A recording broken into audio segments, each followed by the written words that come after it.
bienvenue à tous pour ce 8e épisode de notre 4e saison des meet-up de DevApps. Alors aujourd'hui, on va avoir deux parties et demie, trois. La partie principale concernant une présentation c'est Dialogflow, je ne me souviens plus du terme exact. Dialogflow, ouais. Dialogflow, voilà, et puis son incorporation dans une application Blazor par Damien. Et dans un premier temps, on va parler des actualités de la semaine, enfin plutôt des 15 derniers jours, puisque la semaine dernière, on avait fait une pause pour l'excellent Blazor Day. Ça s'est bien passé, messieurs, le Blazor Day? Très très bien, Oui. en fait. On était étonné du nombre de personnes qui étaient présentes, des retours. On a juste eu des petits problèmes de micro au démarrage qu'on a dû changer. Donc logiquement après, merci Laurent d'ailleurs d'avoir souligné la chose comme ça. Mais on a rechangé ça et puis apparemment les gens sont contents. Bon, Et donc les stats n'arrêtent pas de monter. Donc tout va bien. voilà. Tout va bien. Pareil pour une 3e édition pour l'an prochain. On va d'abord se reposer un peu, mais oui. Bah ça va, t'as un an pour t'en reposer. On a un an pour se reposer, ça va aller, ouais. Ça faisait 2 ans qu'on le préparait, celui-là. On fait tous les 2 ans, comme la Coupe du Monde. Oui. Vous aimez DevApps? Alors venez nous soutenir en vous rendant sur tipeee.com/devaps et laissez-nous un petit tip. Merci d'avance pour votre participation. tipeee.com/devaps. Bien, concernant les actus, dans les actualités principales, on a la preview numéro 5 de .NET 6 qui est apparue, donc avec pas mal de nouveautés. D'après ce que j'ai vu, ils sont à peu près ils disaient à la moitié de tout ce qu'ils voulaient faire et de tout ce qu'ils voulaient intégrer à l'intérieur de .NET 6. On a pas mal de choses concernant qu'est-ce que j'avais vu de spécial concernant tout ce qui est workload, donc qui permet de faire l'installation. Je sais plus exactement. Est-ce qu'il y a quelqu'un qui a déjà vu ce truc-là ou pas du tout? Non. Non. Donc je crois que ça permet de rajouter des fonctionnalités à l'intérieur du SDK. Donc de voir tout ce qui a été installé dans votre SDK sur .NET 6 et puis de pouvoir lister avec un .NET Workload List, donc la liste des workloads qui sont installés et puis update. Enfin, c'est une sorte de package NuGet mais spécialisé pour .NET 6. Ouais. Et ensuite, qu'est-ce que j'avais noté d'autre? Il n'y avait rien de bien spécial. Si ce n'est, Moi, si vous avez remarqué, mais c'est lors de la présentation du Blazor Day où il a fait la publication de tout ça. Il nous avait réservé l'exclu pour lancer la mise à jour de la preview. J'insiste parce que... C'est important. Oui. Et justement, ils ont annoncé la preview d'ASP.NET. Donc avec les nouveautés d'ASP.NET, notamment avec le Hot Reload, donc qui permet de faire des modifications à l'intérieur de votre code et de voir directement l'impact sur votre application. La mise à jour des templates pour Angular 11 et React 17. Alors, Angular 11, alors que juste la version 12 venait juste d'être parue. Qu'est-ce qu'il y a d'autre? Et puis une réduction de la taille des WebAssembly générés par Blazor. Donc il continue à améliorer la taille de ces assemblées qui sont à télécharger, donc qui optimise un petit peu les performances.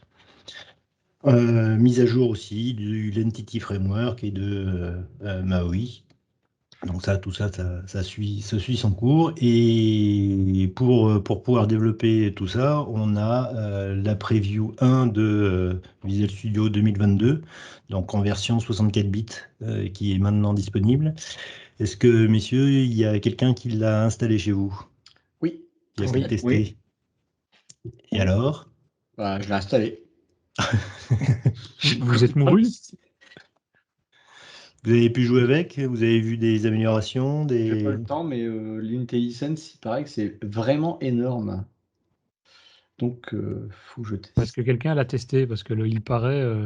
Alors ça moi, doit je l'ai fonctionner testé, mais j'ai pas remis ReSharper dessus. Donc forcément, je sens une différence, mais... Attends. Tu sais, il n'y a pas que ReSharper dans la vie, quoi. Non, je sais bien. Ah Mais bon, du coup, niveau performance, ben, Ah, il y a Rider aussi. mais j'ai encore essayé Rider, mais j'y arrive pas. Hein. J'ai trop l'habitude de Visual Studio. Ah ouais, c'est ça. Pareil. Et quoi, tu as trouvé des fonctionnalités dans le Visual Studio qui étaient bien? Pas encore. Alors, il y a le bouton Aude Reload qui est présent, mais qui ne fonctionne pas encore. Il faudrait peut-être Ah. que je mette à jour le .NET en Preview 5. Ouais, pour Mais voir. s'il ne fonctionne pas encore. D'accord. Mais si tu as installé Visual Studio 2022, la Preview 5, elle est installée avec. Hein.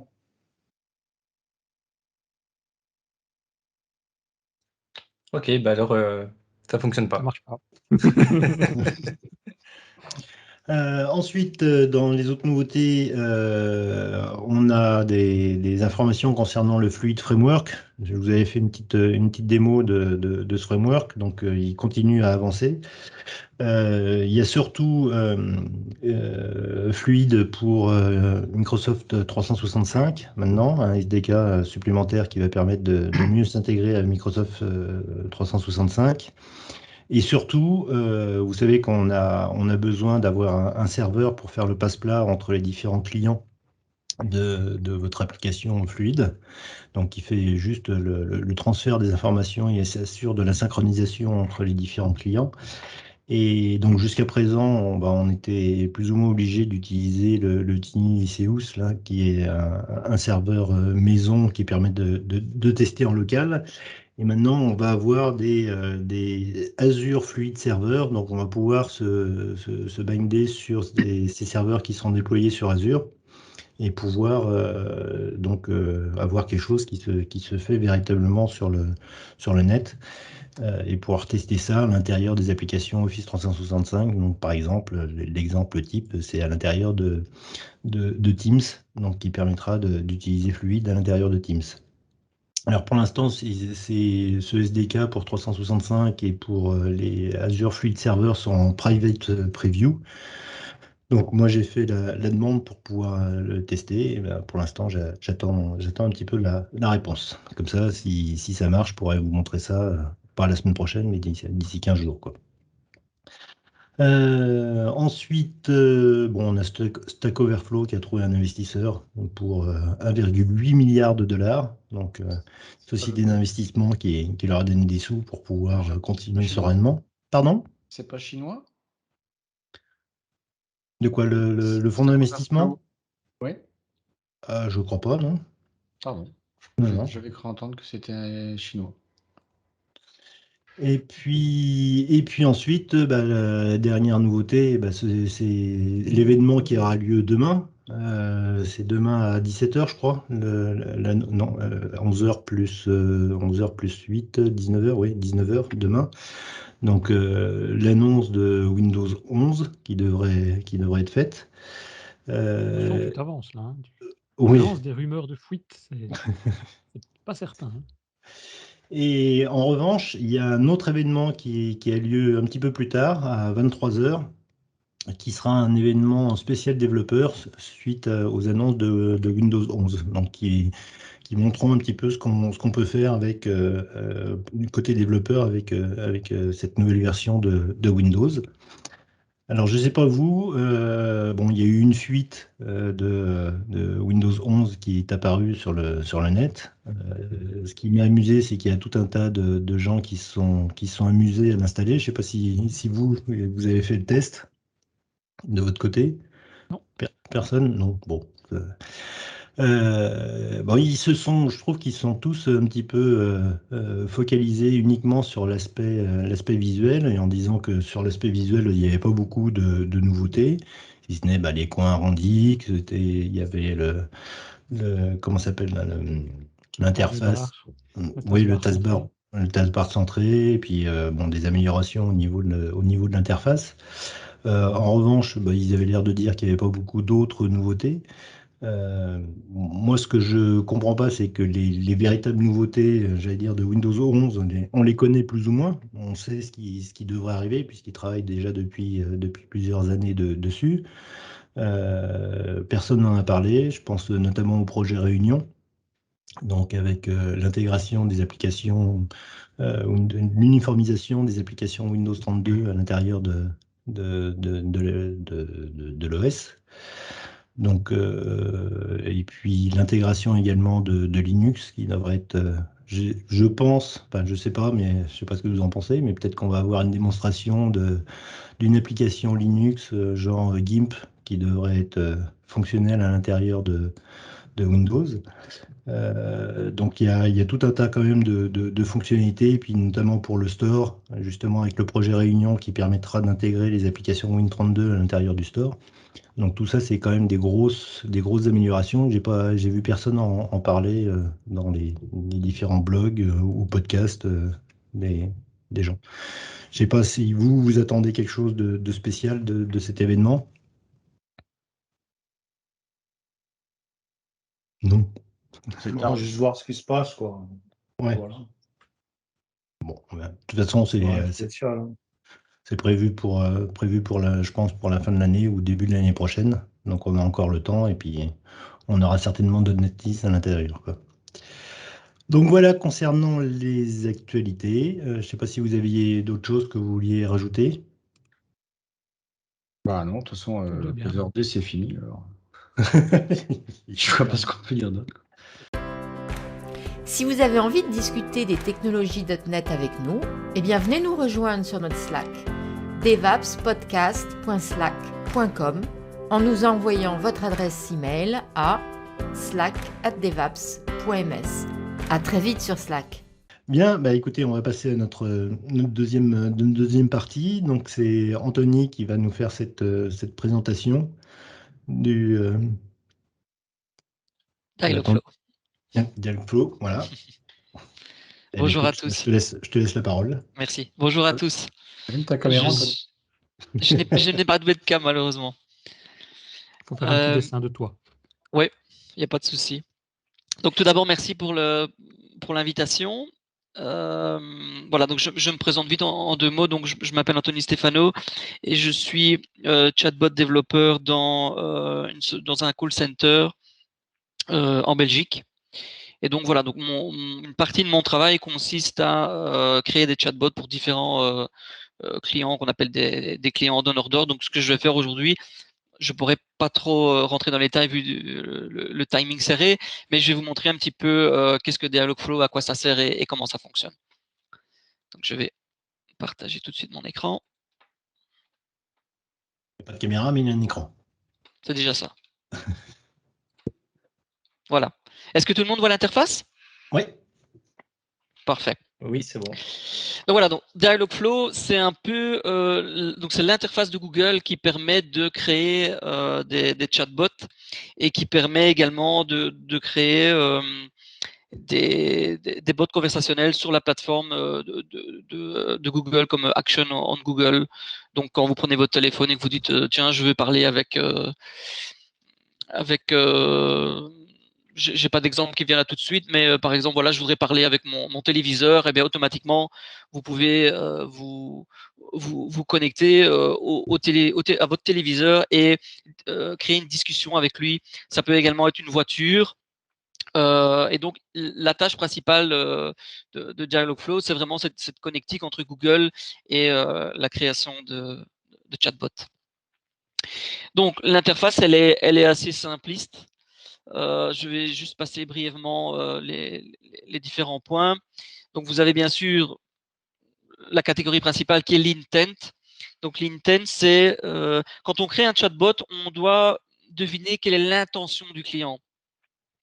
Donc, par exemple, un client qui viendrait sur un site internet avec un chatbot sur un site, eh bien, il pourrait peut-être acheter une voiture. Donc, si le site principal propose la vente des voitures, eh bien, il faut imaginer quelle sera l'intention du client.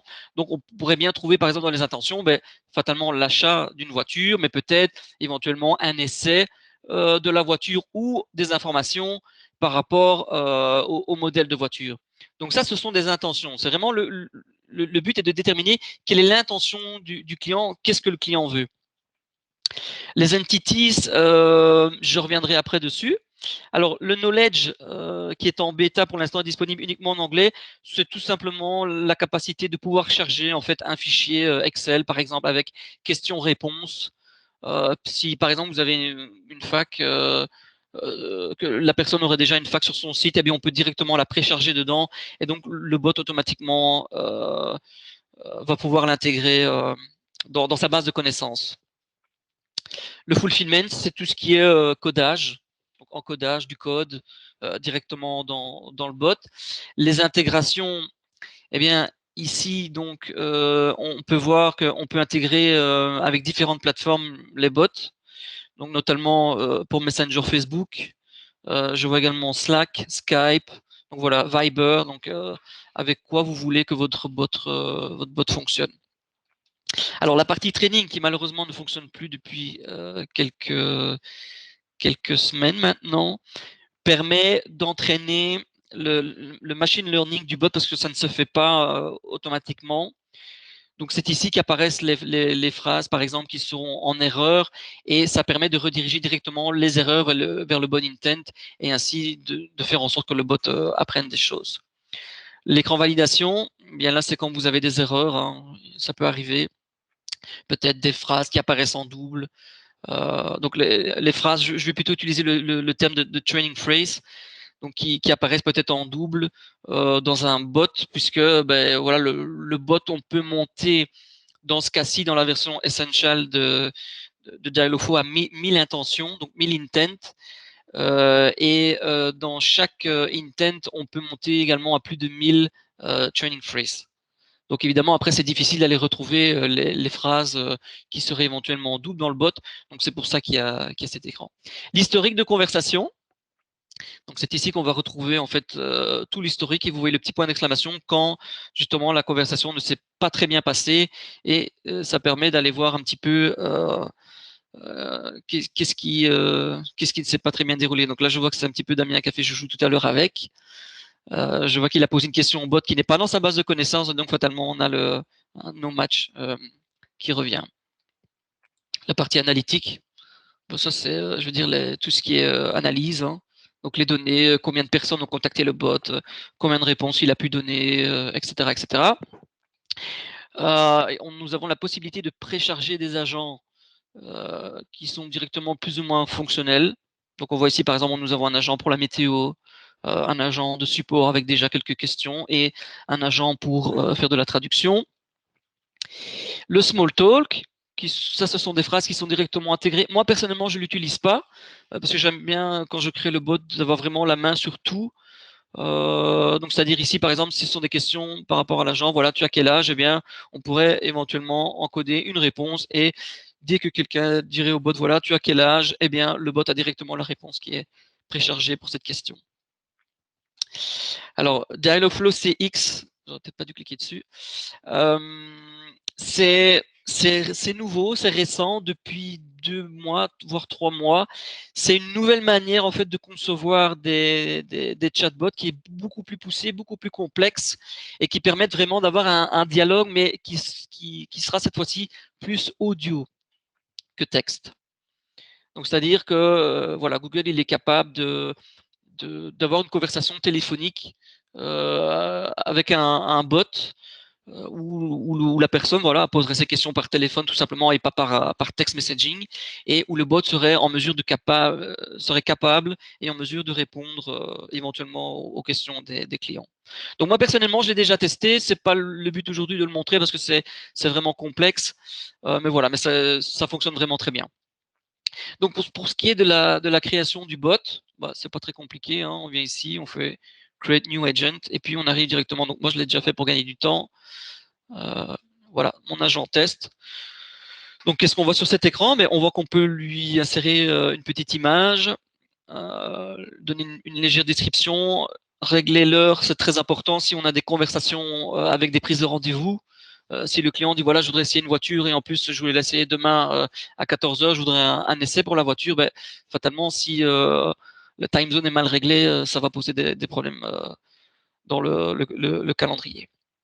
Alors ici, nous avons les différents langages pour pouvoir donc converser avec le bot.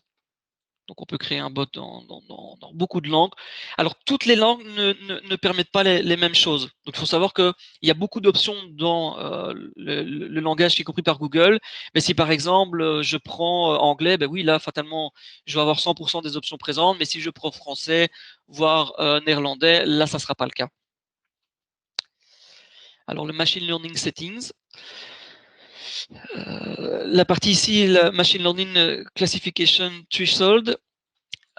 Pour l'expliquer brièvement, si vous voulez, quand vous posez une question au bot, le bot, en fait, il va attribuer un score à la question. Et la classification ici par défaut, elle est à 30%. Ça veut dire que si le bot comprend 30% de la phrase en entier, il va déclencher l'intent que vous aurez défini. Donc, on peut monter à 100, hein, mais bon, ça dépend un petit peu de chaque bot.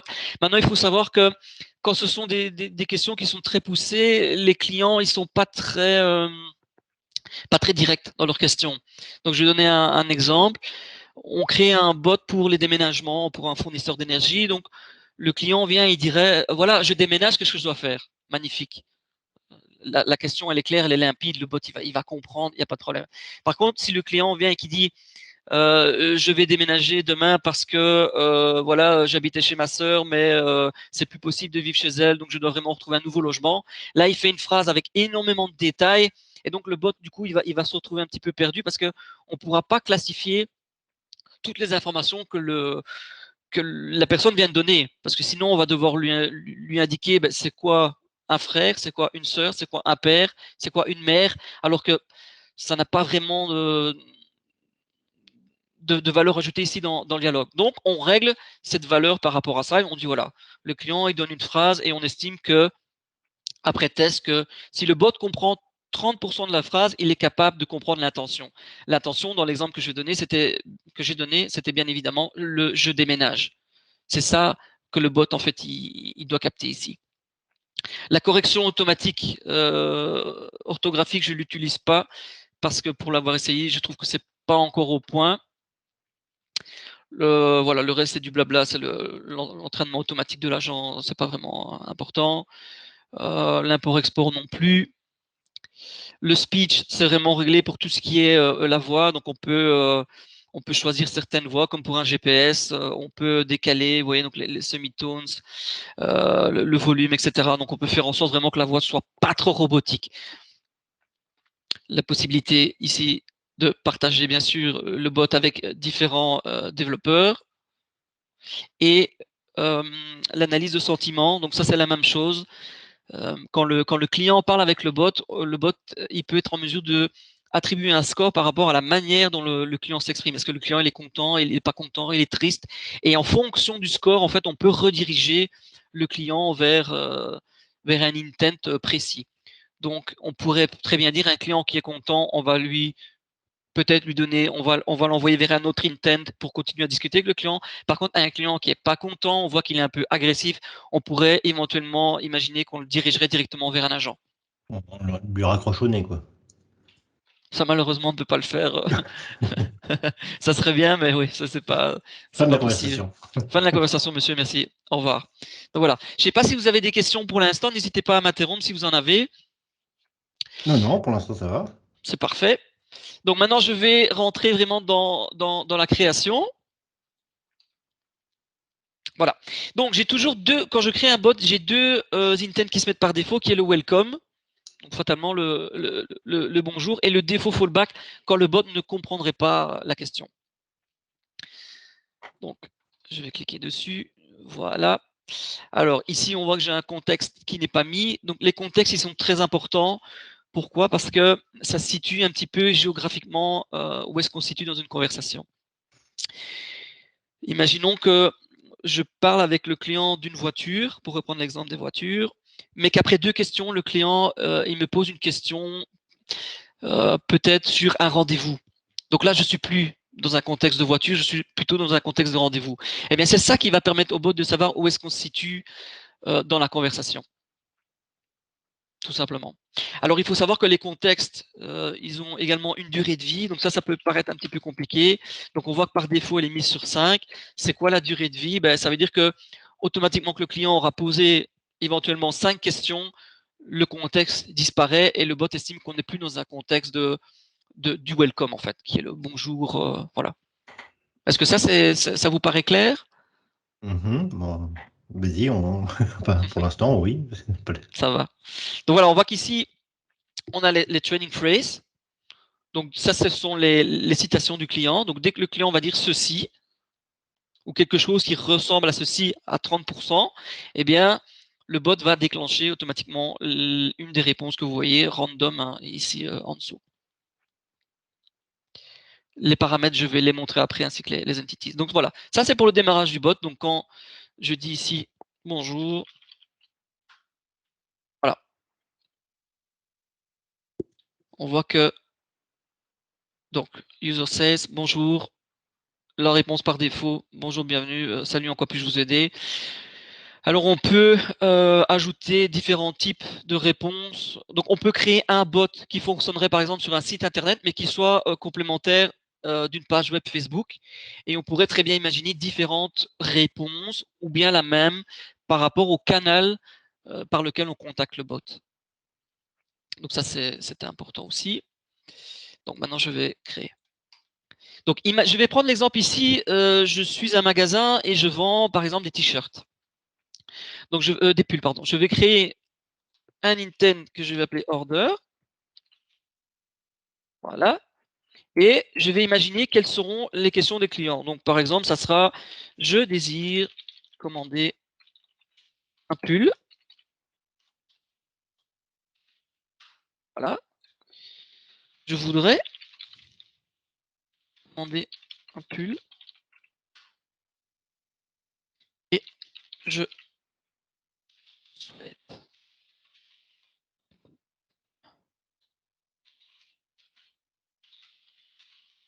commander un pull. On voit que nativement, il a reconnu que le 1 correspondait à un chiffre. Donc ça, il le faut automatiquement. Donc c'est ça les entities. Donc les entities, si vous voulez, parce que le bot, au départ, il n'a pas beaucoup de base de connaissances, mais si je travaille dans les voitures, eh bien, je vais devoir apprendre au bot c'est quoi une voiture. Si je travaille dans la vente de pulls, je vais devoir apprendre au bot certains paramètres pour qu'il comprenne la conversation dans laquelle on se situe.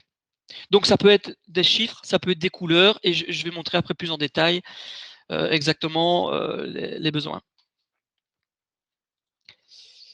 Voilà. Donc, mon client, super, il vient sur mon site, il parle avec mon bot, il dit, voilà, je voudrais commander un pull. C'est parfait. Donc, on a le chiffre 1 qui va correspondre donc à la quantité. Mais pour commander un pull, j'ai besoin de savoir la taille. Donc, je vais sauvegarder. Et c'est là donc que je vais intervenir dans mes entities. Donc, j'ai besoin de ce paramètre absolument de taille pour pouvoir valider ma commande. Donc, je viens ici, je nomme, voilà, paramètre taille. Donc, dans les tailles, j'aurai un S, un M, L et un XL. Je vais trouver un synonyme. Donc, S pour small, M, on peut mettre medium ou medium. Donc ça va être vraiment le synonyme que le client il pourrait, parce que tous les clients ne vont pas dire voilà je veux un pull de taille M. Il y en a qui vont vous dire je veux un pull de taille médium, et alors il y en a qui vont l'écrire médium avec un accent, d'autres sans accent. Et moi je veux en fait que la valeur qui soit retournée est toujours celle de départ. Donc S, M, L, XL. Donc ici large et extra large, bien extra-large par exemple. Voilà. Il fait la différence entre extra large et extra tiré large. Mais moi, je veux justement que mon bot, en fait, qu'il ait le plus de connaissances possible. Et donc, je veux que quand un client dit extra large avec un tiret, je veux qu'il le reconnaisse comme étant XL. Si je ne le mets pas, il y a effectivement des chances que, comme c'est pour lui, c'est un seul mot parce que les mots sont attachés, il n'y a pas d'espace, qui ne comprennent pas. Ils disent ah non, c'est pas ce mot-là qu'il veut, donc il me renverra pas le paramètre XL. Et c'est ça le souci. C'est pour ça que j'ai choisi de définir donc des synonymes. Par exemple, pour une voiture, ça pourrait être auto. Parce que le client qui dit voilà, je voudrais tester votre voiture. Si maintenant le client dit je voudrais tester votre auto, et là on peut peut-être avoir un problème de compréhension. Et donc c'est pour ça qu'il faut essayer de le mettre. Donc on peut définir des synonymes, des regex. On peut faire en sorte que le bot ajoute lui-même au fur et à mesure certains paramètres. Et alors on peut faire un fuzzy matching. Ça c'est plus voilà une compréhension aléatoire, un matching aléatoire des phrases. Donc je vais sauvegarder. Voilà. Je reviens maintenant dans mon intent, order, et je vais ajouter le paramètre taille. Donc, je vais dire, commander, pull, taille, M. On voit, c'est pas détecté automatiquement. Donc ça, je dois le faire manuellement. Donc je sélectionne le M et je sélectionne mon paramètre taille. Voilà. Et il apparaît. Donc ça veut dire que le bot est capable de se dire, voilà, quand le client il s'exprime comme ça, je désire commander un pull taille M, il sait que le M correspond à une taille. Ce qui est très important pour ma commande. Donc on pourra mettre ici large. Là. Le but étant d'avoir ici je ne peux pas le faire, mais d'avoir le maximum de manières possibles qu'aurait le client pour dire je veux commander un t-shirt L ou M, le plus d'exemples possible. Donc voilà. Je vais indiquer que c'est un paramètre qui est obligatoire et que si le client n'en fait pas mention, eh bien il faut lui poser la question. Donc quelle taille désirez-vous? Voilà, je sauvegarde. Et je peux mettre dans ma réponse, voilà, je vais être très bref, hein, je récapitule votre commande. Vous désirez un pull de taille. Et là, en fait, je remets le paramètre que le client a noté. Voilà, je sauvegarde. Donc là, il est en train d'entraîner le machine learning qu'il y a derrière. Pendant qu'il fait ça, je vais vous expliquer un des principaux défauts, que ce soit Dialogflow ou les autres interfaces de création de chatbot, c'est que derrière cette interface, il y a évidemment le Natural Language Processing et on n'a pas de vue sur qu'est-ce que le bot comprend, qu'est-ce qu'il ne comprend pas bien et quel est le score qui est attribué à chaque mot. Donc nous, on utilise une autre interface d'une société anglaise qui s'appelle Qbox et qui permet justement de savoir quel est le scoring de ma training phrase et est-ce que celle-ci elle est bonne ou elle n'est pas bonne. Ce qui permet en fait d'améliorer la capacité de compréhension du bot.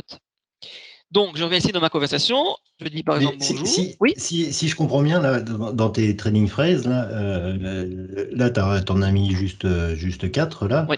On risque d'en avoir quand même toute une tripotée, parce qu'il peut... Oui, c'est ça.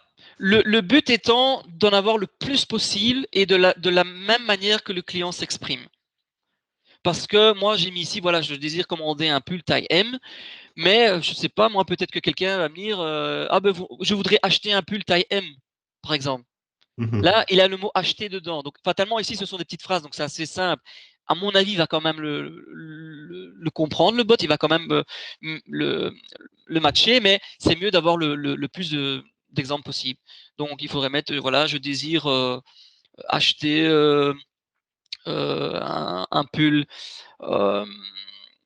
Je souhaite acheter un pull.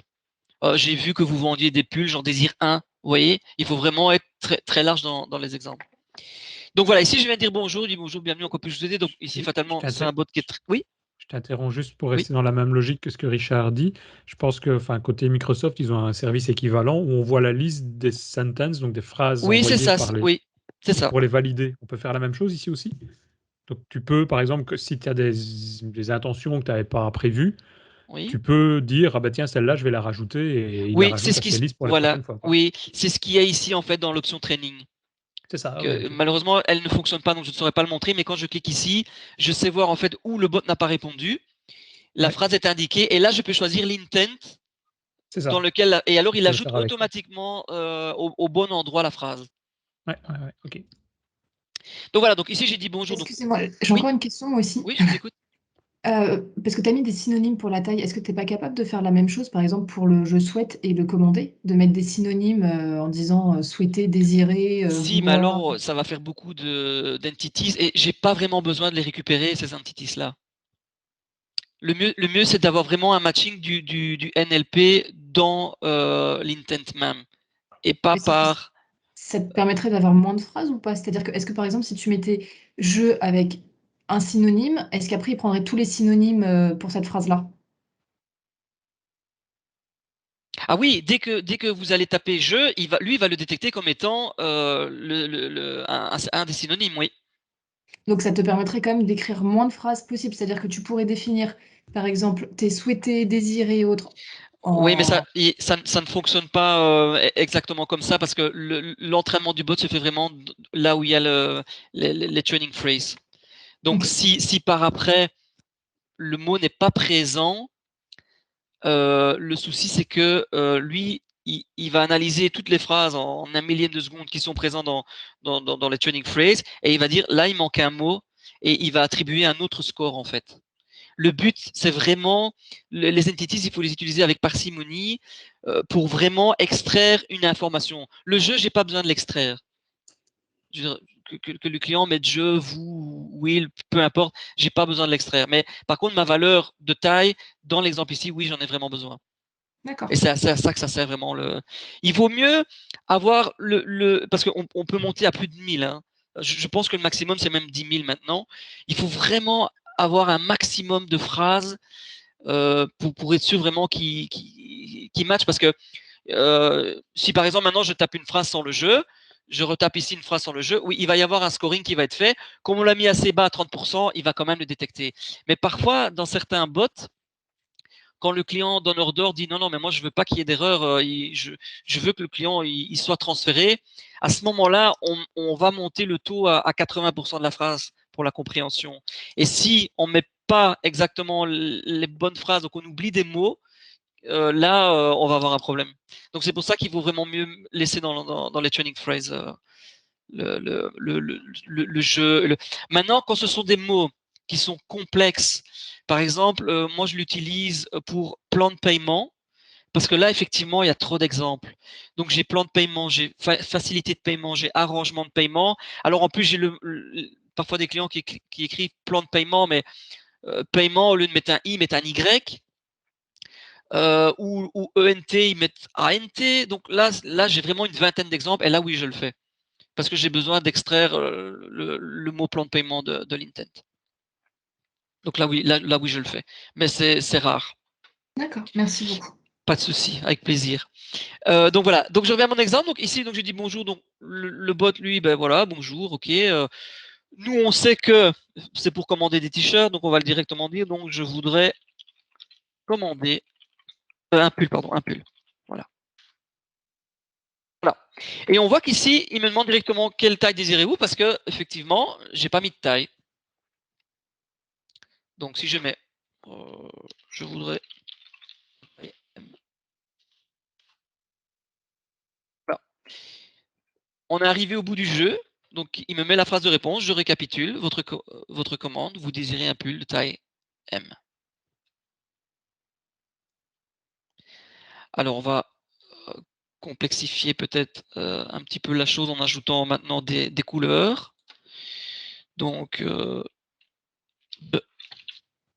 couleur rouge. Alors ici, c'est une entity system, elle est déjà dedans, donc on voit qu'il y a plusieurs choses, un cardinal, place attraction, c'est surtout en anglais, température, unité de vitesse, nom de ville, etc. Il y a nom, prénom, mais même chose, c'est très compliqué à utiliser parce que ça dépend vraiment de nom. Si malheureusement la personne porte un nom qui n'est pas très courant, ça ne fonctionnera pas. Donc voilà, on a ici couleur. OK. Large couleur jaune. C'est une couleur. Puis je viens ici, donc on voit que mon paramètre couleur, il est ici. Je lui dis que c'est un paramètre qui est obligatoire pour moi arriver à cette réponse. Et alors, je vais mettre ici les couleurs. Direz-vous.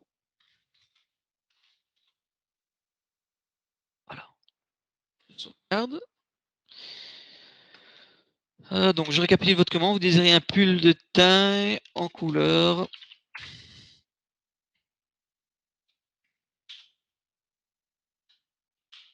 Voilà. Je sauvegarde.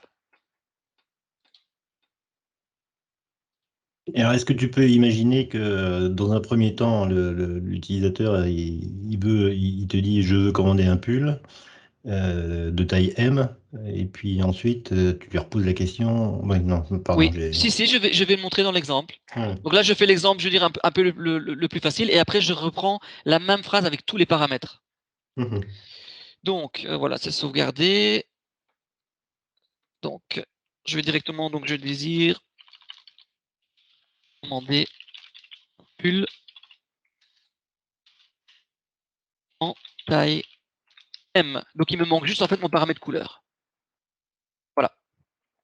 Donc, il a bien pris en compte que le M était une taille. On voit ici dans les paramètres. Et comme je n'ai pas spécifié de couleur, bah, il va me dire, hein, donc c'est la réponse à votre question. Donc, quelle couleur désirez-vous? Bah, jaune. Et là, on arrive au bout du jeu. Donc voilà, je récapitule votre commande. Vous désirez un pull de taille M en couleur jaune. Si je reprends, donc je dis, je voudrais commander un pull. 2 pulls. Ah bien là, justement, il y a une subtilité. Parce que c'est plus complexe. Parce que le nombre, ici, moi, je l'ai seté sur 1 parce qu'on n'a pas beaucoup de temps. Mais effectivement, pour mettre 2, il faut peut-être imaginer un autre dialogue. Ça veut dire que la couleur et la taille ne devraient pas intervenir ici, mais plutôt dans un autre intent. Pourquoi? Parce que le client, il va peut-être vouloir commander un pull bleu et un rouge. Mhm. Ou il peut commander peut-être des pulls de 2 tailles différentes. Donc ici, comme l'exemple était assez simpliste, on s'arrête à une taille, un nombre et une couleur. Mais effectivement, pour le dialogue, ça c'est quelque chose à imaginer, c'est de dire que dans mon order, le premier, ça serait par exemple, je désire commander un pull et on élimine la couleur et la taille dans les paramètres et on vient avec un autre intent en demandant, ben voilà, vous désirez combien de pulls et quelle couleur? Est-ce que vous désirez que le pull que vous voulez soit de la même couleur ou pas? Oui, non, et puis éventuellement mettre un bouton, oui, ok, non, ah, à ce moment-là, ben voilà, quelle est la première couleur de votre choix et quelle est la seconde, par exemple. Donc le dialogue, il est fatalement un peu plus complexe à imaginer. Oui, donc tu as intérêt à décomposer en plusieurs intents pour Oui. avoir Oui. et que chaque intent soit le plus simple possible pour pouvoir le gérer au mieux, quoi. Oui. D'accord. Et tu as un sentiment, enfin, tu as un contexte qui est transféré entre les intents? Oui. Alors, On peut choisir d'amener un intent uniquement parce qu'on est dans tel contexte ou qu'on est dans un autre contexte. Ça, c'est vraiment dans la conception même du dialogue. Ici, je n'en montre qu'un parce que les dialogues, il faut faire des arborescences complexes en disant voilà, parce qu'il faut imaginer, parce que peut-être parfois on ne pense pas à une chose, on arrive à un endroit et on se dit ah oui, mais non, là ça va caler parce que là on a oublié, on doit faire ça à cette étape-là, etc. Donc je veux dire, ici on montre comment créer un petit peu un intent, mais la partie importante est aussi l'imagination que vous avez pour créer votre dialogue. Donc voilà, donc je termine en disant ceci. Donc je voudrais commander un pull de taille M en couleur. Je vais mettre médium, par exemple, pour montrer médium couleur rouge. Voilà. Et on voit qu'ici, donc il met, je récapitule votre commande, vous désirez un pull de taille M, puisque le M, comme je l'avais dit tantôt, était le paramètre de référence pour la catégorie. en couleur rouge. Donc il a sauté toutes les questions paramétrées ici, puisqu'il avait déjà les paramètres qui sont requis. Mhm. Voilà. Et donc maintenant, pour j'allais dire l'interfaçage dans une application, parce que là on est on est à l'intérieur de Dialogflow là, Dialogflow. Il y a des possibilités d'interfaçage. Je pense notamment, tu disais, il pourrait dire par exemple, je souhaite avoir une voiture. Je souhaite acheter une voiture et quelle voiture voulez-vous? Oui. Et dans ces cas-là, dans la liste des voitures possibles, que ce soit pas quelque chose qui soit marqué à l'intérieur de Dialogflow, mais qui provienne, j'allais dire, d'une base de données, de la base de données C'est ça. En fait, on vient ici dans l'onglet Fulfillment et on rentre une ligne de code. Il y a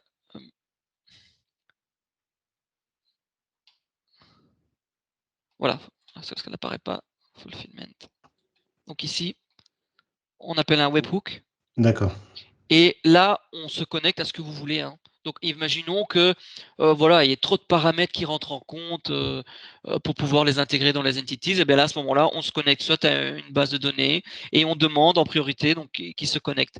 Et donc, au lieu de passer par ces paramètres-ci, il va passer par le webhook, il va peut-être contacter une API ou une base de données et qui va réenvoyer la réponse.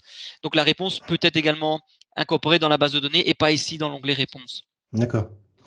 Et maintenant, pour l'intégrer, le chatbot là, à l'intérieur d'une application, ça se passe comment? Pour l'intégration, ben, nous, ce qu'on fait, c'est souvent des intégrations web. Donc, on vient dans la partie intégration et ils ont, ça, on l'utilise pas. Donc, vous voyez ici, on a le web démo et on a directement aussi le Dialogflow Messenger qui c'est nouveau aussi, où on a directement en fait le widget qui apparaît. Voilà. On voit ici sur le côté de l'écran le widget. Bonjour, en quoi puis-je vous aider? On clique et on a directement.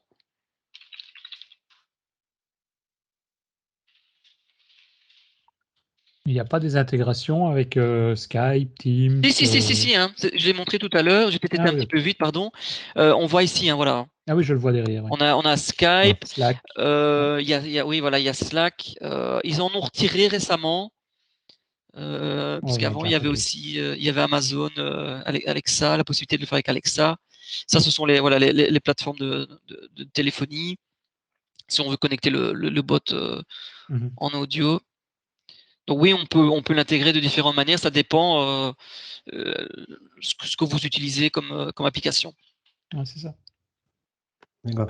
Et web démo, ça veut dire que on peut l'intégrer dans un site web? Oui, c'est ça. Il va donner un code.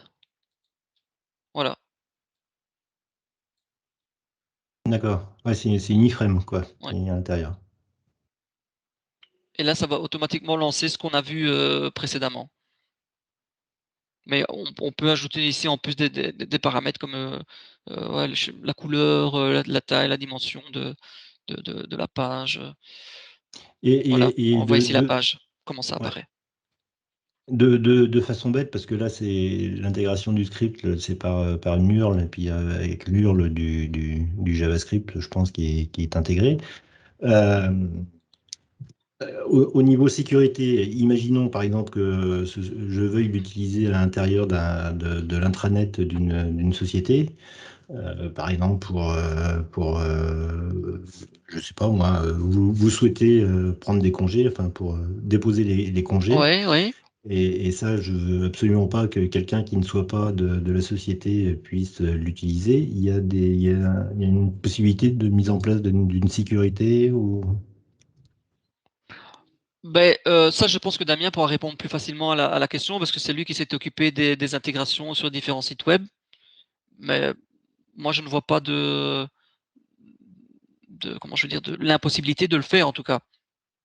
On peut créer un bot avec par exemple un identifiant et un mot de passe pour pallier à ce problème de sécurité. Donc la personne devrait se loguer avant de pouvoir dialoguer avec le bot. Maintenant, Quand ce sont des sociétés, généralement, le bot, il est directement sur leur intranet, qui Oui, n'est déjà pas accessible depuis l'extérieur. mais comme Je veux dire qu'ils ne sont pas sur le VPN, quoi. ouais, mais comme c'est une URL comme une autre, c'est ça qui me fait un peu souci, quoi. C'est-à-dire que si on finit par savoir quelle est l'URL du script, on peut l'utiliser de n'importe où, quoi. Ouais, ça c'est possible. Pour les intégrations, il faudrait mieux poser la question à Damien. Je Moi, je répondrai, m'occupe vraiment c'est comme... que de la conception du dialogue en lui-même. Jolie question, Laurent. Au fait, c'est un peu comme pour tout. Entre guillemets, dans l'URL, il y a la clé pour accéder au bot du Dialogflow. Et c'est un peu comme pour tout le système. Celui qui récupère la clé peut se connecter au bot. Alors ici, logiquement, si tu crées un bot dans Dialogflow et que tu donnes la clé à personne n'est capable de contacter ton bot. Mhm. Et tu n'as pas de sécurité. Enfin, je n'ai pas vu de sécurité qui permet de dire il n'y a qu'un tel service qui peut se connecter, quoi. D'accord. Ok. Bon. Voilà. Tu voulais nous montrer autre chose ou Non, j'ai terminé. D'accord. Et Damien, tu voulais nous montrer quelque chose, toi? Si on Par a le rapport à temps, ton... Oui, tu as j'allais 5 juste minutes. montrer simplement que l'implémentation Blazor, faire plaisir à toute l'équipe. Je vais prendre, hop. Alors, ce que je voulais montrer ici, c'est que est-ce que vous voyez mon écran? Oui. Ok. Ce que je voulais vous montrer ici, c'est que même si c'est quelque chose qui a été fait par Google, c'est réellement très très simple de l'implémenter dans une application. Alors, je l'ai fait en Blazor, mais c'est dans une application .NET traditionnelle, que ce soit du WPF, du ASP.NET, etc. Vu que Google fournit une librairie qui s'appelle google.cloud.dialogflow.v2, ne me demandez pas pourquoi le .v2. Donc ça, c'est la première chose à faire, c'est rajouter ce nugget dans le projet. La deuxième chose à faire, c'est que Anthony, lui, est capable de générer un JSON spécifique pour son projet, qui m'envoie de façon par mail ou autre. Alors ici, je l'ai mis dans le projet. L'idéal, évidemment, c'est de ne pas directement le mettre dans le projet, mais d'essayer de le cacher quelque part, vu que il contient tout de même des données assez sensibles. Mhm. Et à partir de là, j'ai simplement une troisième classe dans laquelle je me connecte à Google en utilisant mon fichier JSON que Anthony m'a donné. Alors, c'est une connexion gRPC. Pour ceux qui ne savent pas ce que c'est, on a déjà eu un meet-up dessus il y a quelques temps, je pense. Ouais. Et ensuite, je crée une session. Et ensuite, tout simplement, j'appelle ma session en lui passant le project ID du bot et en lui passant tout simplement le texte. J'ai également une session ID pour au cas où j'aurai plusieurs chats en même temps. Et donc, c'est tout ce qu'il y a à faire côté .NET pour intégrer un bot dans une application .NET. Et donc, si je retourne ici, s'il veut bien s'allumer. Voilà. Donc, je peux dire bonjour. Et alors, on peut voir que c'est assez rapide. Donc, le bot me répond directement comme si j'étais sur le menu du Dialogflow. Donc, je peux commander un pull.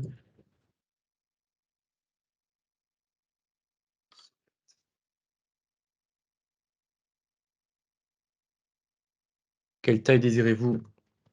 Je prends un small de couleur jaune. Et de la même façon que Anthony l'a réalisé dans la fenêtre de Dialogflow, ici, en quelques lignes de code, je peux réaliser l'implémentation du bot dans une application .NET. Et là, à la fin, c'est là où on peut avoir le full machin, là, pour Oui. appeler la base de données, enfin l'API Non, de l'application. le webhook, tu parles? Oui.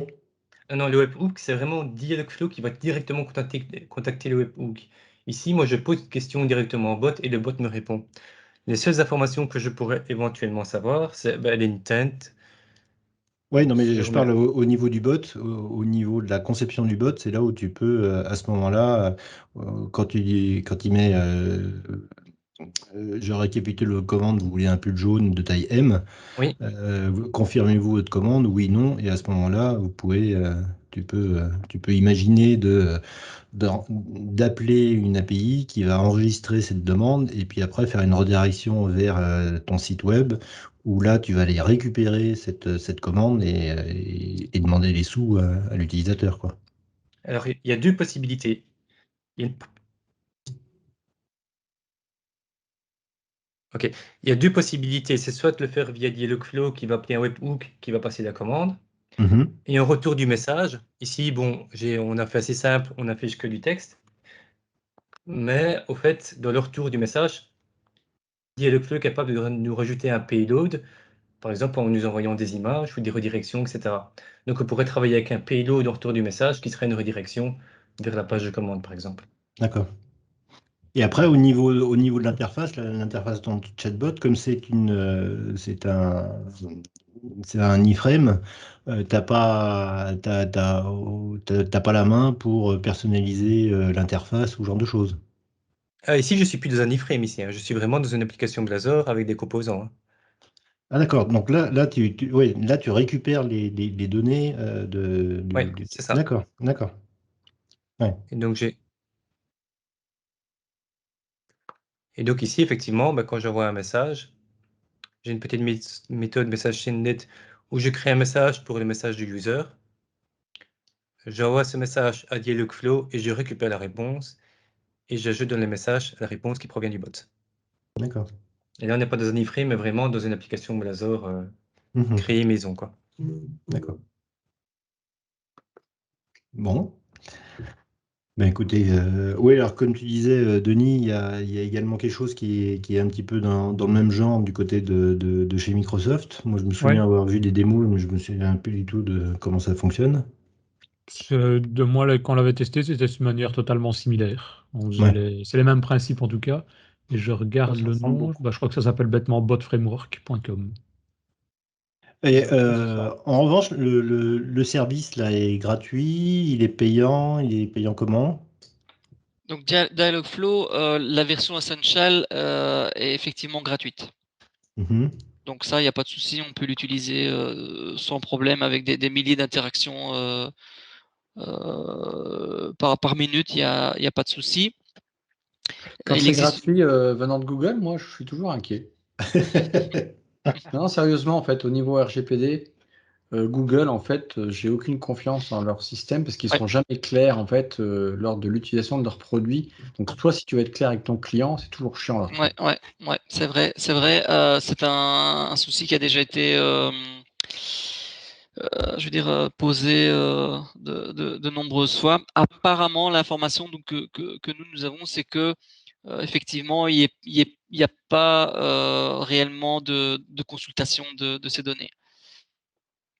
Et par exemple, on utilise aussi un autre programme qui s'appelle Chatbase, qui permet d'avoir parce que dans Dialogflow, l'analyse est pas facile, hein. Si je veux aller retrouver par exemple un intent précis, je sais pas le faire parce que je n'ai accès qu'aux conversations. Donc s'il y a eu 500 conversations avant, je dois lire les 500 conversations. Donc on utilise Chatbase qui est aussi fourni par Google et là on voit qu'effectivement où les informations sont enregistrées, par exemple les numéros de téléphone, les numéros de clients, les noms, etc. dans la conversation sont masqués automatiquement.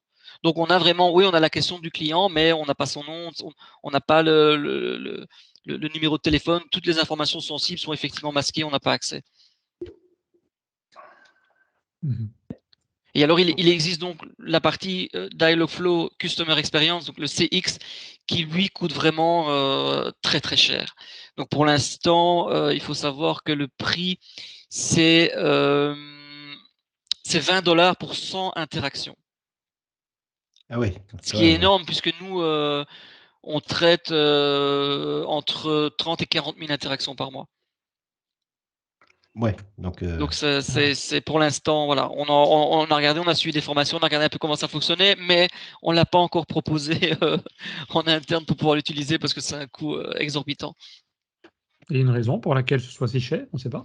Ben, Google nous explique que les modèles de conversation de langage sont beaucoup plus aboutis, qu'on a accès à des, je veux dire, je vais pas dire des voix, mais un machine learning derrière qui est plus poussé que dans la version Essential.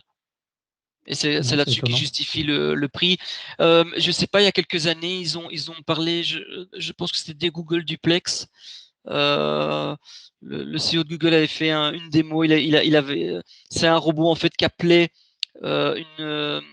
si je me rappelle bien, il y avait un restaurant dans l'exemple et un coiffeur, et la personne en fait ne se rendait vraiment pas compte qu'elle parlait avec un robot. Eh bien ça, par exemple, ça a été fait avec CX. D'accord. Oui, je me souviens de la démo pendant le Google I.O. là. Et alors, ce qui change aussi beaucoup dans CX, c'est la manière de construire le bot, parce que vous avez vu que là, ce sont juste des intents qui sont les uns derrière les autres, qui n'ont pas vraiment d'ordre dans la conversation. C'est une question, une réponse. CX, c'est beaucoup plus complexe parce que là, on sait vraiment dialoguer et on sait faire aller le client là où on veut. Et c'est au niveau de la conception du dialogue, c'est plus une conception par arborescence et c'est beaucoup plus visuel que dans la démo que vous avez vue aujourd'hui, où là vous avez des cases avec des noms d'intent. Mais moi, je peux vous montrer des bots où il y a 500, entre 400 et 500 cases d'intent. Donc à un moment donné, ça devient lourd à gérer, tandis que CX, lui, c'est plus visuel, quoi. On a par exemple un flow voiture, et bien on aura le flow voiture. Donc je clique sur mon flow voiture et j'ai mon flow voiture. Et une équipe de développeurs spécifiques peut décider de travailler sur un flow et pas l'autre. Donc, ce qui pourrait dire que pour un grand bot, on pourrait avoir quelqu'un qui est spécialisé dans la facturation, comme on pourrait avoir quelqu'un qui est spécialisé dans la vente, et les personnes peuvent travailler simultanément sur le même bot, mais dans des flows complètement différents et ne pas interférer entre eux sur le même flow. Ok. Bon, ben, c'est bien intéressant ce truc-là. Moi, personnellement, je n'ai pas une utilisation immédiate là, mais je sais pas pour vous. C'est toujours bon de savoir que ça existe. Ouais, non, moi je trouve que ça peut être intéressant pour des systèmes pour simplifier, mais bon, c'est vrai qu'on a plus souvent tendance à faire. Non, mais je veux dire même du conversationnel, mais à l'écrit. Moi, je vois très bien ça dans un Teams ou des choses comme ça pour que ce soit des utilisateurs qui puissent discuter directement avec un système, quoi. De parler par exemple de pointage tout à l'heure, Richard. Mhm. Bah, nous, je verrais très bien ça dans le système comme ça, hein, où enfin Damien le connaît, où on pourrait discuter avec le système de pointage et lui dire voilà, je voudrais donnez-moi, je sais pas combien de jours de congé il me reste, ou bien je voudrais pointer 3 heures aujourd'hui sur tel client, mais vraiment de manière parlée, Plus quoi. interactive, ouais. Plus interactive, parler, Vous oui. pouvez imaginer aussi, par exemple, qu'à partir du moment donné où votre machine à café elle est connectée à Internet, eh bien, vous pouvez très bien utiliser cette interface-là pour communiquer avec elle et lui lancer une ligne de commande. Donc, par exemple, la ligne de quelqu'un, donc comme Damien code l'information pour que faire le café se déclenche, et quelqu'un, par exemple comme moi, invente le dialogue et dit voilà, je voudrais que tu me fasses un cappuccino, par exemple. C'est comme ça que ça fonctionne. Et donc, automatiquement, ça va lancer la commande vers la machine à café qui, elle, va faire le cappuccino. C'est comme ça qu'on parle maintenant à sa télévision. Et aussi, ça commence un petit peu dans Android Auto, pouvoir faire soi-même en fait la connectique via sa voiture, quoi. Pouvoir parler à sa voiture, voilà, ouvre le carreau gauche, ouvre le carreau droit, mets l'air conditionné à 20 degrés. Tout ça, ce sont des choses qui sont faites avec ce type d'interface. Ok, bon, j'ai une mauvaise nouvelle, c'est pas l'heure du café, c'est plutôt l'heure de l'apéro, là. Donc, bah, écoute, Anthony et Damien, merci pour cette démonstration. La semaine prochaine, on a comme invité Martine Tiffen, donc de Microsoft, qui va nous présenter le programme MVP. Et puis, dans 15 jours, on aura une démonstration de Teams par Alexis Gonia sur le développement pour Teams. Voilà pour le programme des 15 jours qui vont suivre.